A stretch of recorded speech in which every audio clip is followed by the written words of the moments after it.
ஏன் மிஸ் ஒன்றும் சொல்லலையா? உள்ள கிளாஸ்க்குள்ள உட்காரணும் நீ சொல்லலையா? ஆ புரியல. ஏஜென்ட் பண்ணால் உள்ளே உட்காந்து ரூமில் உட்காந்து எழுதக்கூடாதாம்மா, வீதியில் உட்காந்து எழுதணுமா? வயதுக்கு வந்த மாணவியை தீட்டாக கருதி தீண்டாமையை தூக்கி பிடித்த பள்ளி இனியும் செயல்பட வேண்டுமா என்பதே அனைவரின் கேள்வியாக இருக்கிறது. கோவை மாவட்டம் கிணத்துக்கடவு அருகே உள்ள செங்குட்டைப்பாளையம் கிராமத்தில் செயல்பட்டு வருகிறது சுவாமி சித் பவானந்தர் மெட்ரிகுலேஷன் பள்ளி. இங்கு படித்து வந்த 8ஆம் வகுப்பு மாணவி கடந்த 5ஆம் தேதி வயதுக்கு வந்ததாக தெரிகிறது. இருப்பினும் தற்போது இறுதியாண்டு தேர்வு நடைபெற்று வருவதால் பெற்றோர் மாணவியை தேர்வெழுத பள்ளிக்கு அனுப்பி வைத்தனர். அதன்படி கடந்த 9ஆம் தேதி சமூக அறிவியல் தேர்வு எழுத சென்ற அந்த மாணவிக்கு பள்ளியில் அதிர்ச்சி காத்திருந்தது.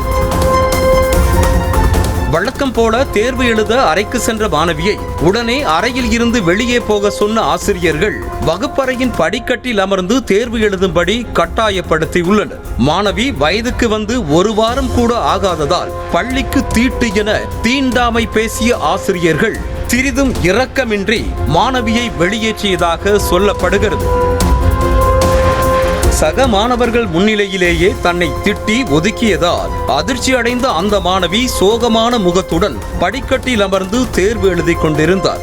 வயதுக்கு வந்த பெண் என்பதால் மாணவியை தேர்வு முடிந்தவுடன் வீட்டுக்கு அழைத்து செல்ல பள்ளிக்கு வந்த பெற்றோர் தனது மகள் மட்டும் தனியாக படிக்கட்டில் அமர்ந்து தேர்வு எழுதுவதைக் கண்டு குழப்பமடைந்தனர். உடனடியாக மாணவியிடம் சென்று விசாரித்த நிலையில் அவர் கூறியதை கேட்டு பதறி போகிறார். ஏன் இங்கே உட்காந்து எக்ஸாம் எழுதிட்டு இருக்கா? ஆ காட்டு, என்ன எக்ஸாமு? என்ன எக்ஸாம் பாப்பா? ஏன் இங்கே உட்காந்து எழுதிட்டுருக்கா? யார் இங்கே உட்காந்து எழுத சொன்னது? எந்த மிஸ்ஸு? பிரின்ஸிபல் மிஸ்ஸு உனக்கு இங்கே உட்காந்து படியில் உட்காந்து எக்ஸாம் எழுத சொன்னாங்களா? ஆ இதுக்கு முன்னாடி எப்போ எழுதுன எக்ஸாமு? ஆ மண்டே இப்போ இங்கே தான் உட்காந்து எழுதுனியா? சரி எழுது. ஏன் மிஸ் ஒன்றும் சொல்லலையா? உள்ள கிளாஸ்க்குள்ள உட்காரணும் நீ சொல்லலையா? ஆ புரியல. ஏஜென்ட் பண்ணால் உள்ளே உட்காந்து ரூமில் உட்காந்து எழுதக்கூடாதாம்மா, வீதியில் உட்காந்து எழுதணுமா?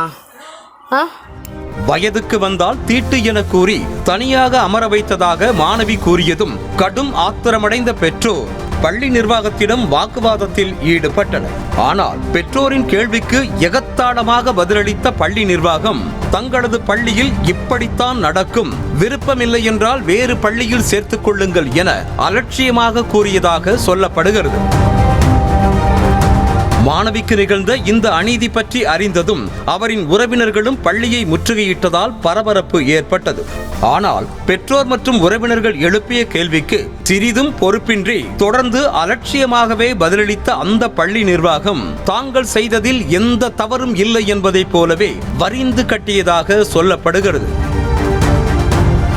பாதிக்கப்பட்ட மாணவி அருந்ததி இனத்தைச் சேர்ந்தவர் என்பதால் ஆசிரியர்கள் வேண்டுமென்றே மாணவியை வெளியே அமர வைத்ததாக புகார் கூறும் உறவினர்கள் மூடத்தனமான பழக்க வழக்கங்களை ஒழிப்பதற்கு பதிலாக பிற்போக்குத்தன தாக்குதலை ஏவியிருக்கும் அந்த பள்ளி மீது கடும் நடவடிக்கை எடுக்க வேண்டும் என சார் ஆட்சியர் அலுவலகத்தில் புகார் அளித்திருக்கின்றனர். அப்பள்ளியில் ஒரு அருந்ததிய மாணவி என்பதால் அனைத்து குழந்தைகளும் பள்ளிக்குள்ளே அமர வைத்து தேர்வை எழுதினார்கள். ஆனால் இந்த அருந்ததிய மாணவியை படியில் அமர வைத்து தனியாக படியில் அமர வைத்து தேர்வை எழுதச் சொல்லியிருக்கிறார்கள் கல்வி நிர்வாகம்.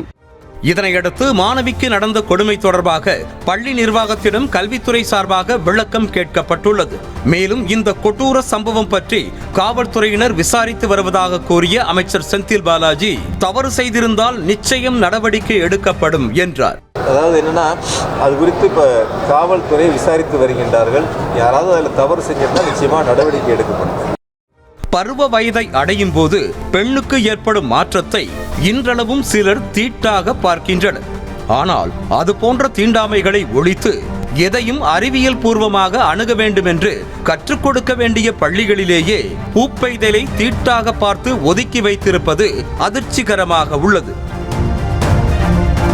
அனைவருக்கும் சமமான இடம் என்ற பிம்பத்தில் இருக்க வேண்டிய பள்ளியே மாணவியை தனியாக அமர வைத்து தீண்டாமை குணத்தில் அணுகியிருப்பது மிக மிக கேவலமாக பார்க்கப்படுகிறது. பூப்பெய்திய மாதவிடாய் காலங்களில் பெண்களை தனியாக அமர வைப்பது, தனி பாத்திரத்தில் புழங்க வைப்பது மாதிரியான மோசமான காரியங்கள் தற்போதுதான் ஓரளவுக்கு மாறி வருகிறது என்ற நிலையில் இப்படி சில சாமியார் மட பள்ளிகள் மீண்டும் தீண்டாமை நடைமுறையை ஊக்குவிப்பதைப் போல செயல்படுவதாக சொல்லப்படுகிறது. இந்த கொடும் செயலுக்கு பாதிக்கப்பட்டது ஒரு மாணவி மட்டும்தானா, அல்லது மாதவிடாய் காலங்களில் அங்கு படிக்கும் அனைத்து மாணவிகளுக்கும் இதே அவல நிலைதானா என்ற கேள்வியும் எழுந்திருக்கிறது.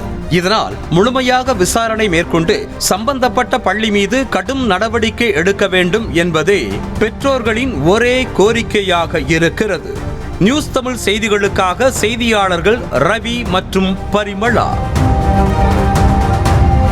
இதற்கிடையே சுவாமி சித்பவானந்தர் மெட்ரிகுலேஷன் பள்ளி மீது துறை ரீதியிலான விசாரணை மேற்கொள்ளப்பட்டு வருவதாக விளக்கம் அளித்திருக்கும் பள்ளிக்கல்வித்துறை அமைச்சர் அன்பில் மகேஷ், குழந்தைகள் மீதான ஒடுக்குமுறையை எந்த வகையிலும் பொறுத்துக் கொள்ள முடியாது என காட்டமாக தெரிவித்திருக்கிறார். இவ்வாறு இந்த விவகாரம் பூதாகரமானதை அடுத்து பள்ளியின் முதல்வர் ஆனந்தியை பணியிடை நீக்கம் செய்து தாளாளர் கல்பனா உத்தரவிட்டிருக்கிறார்.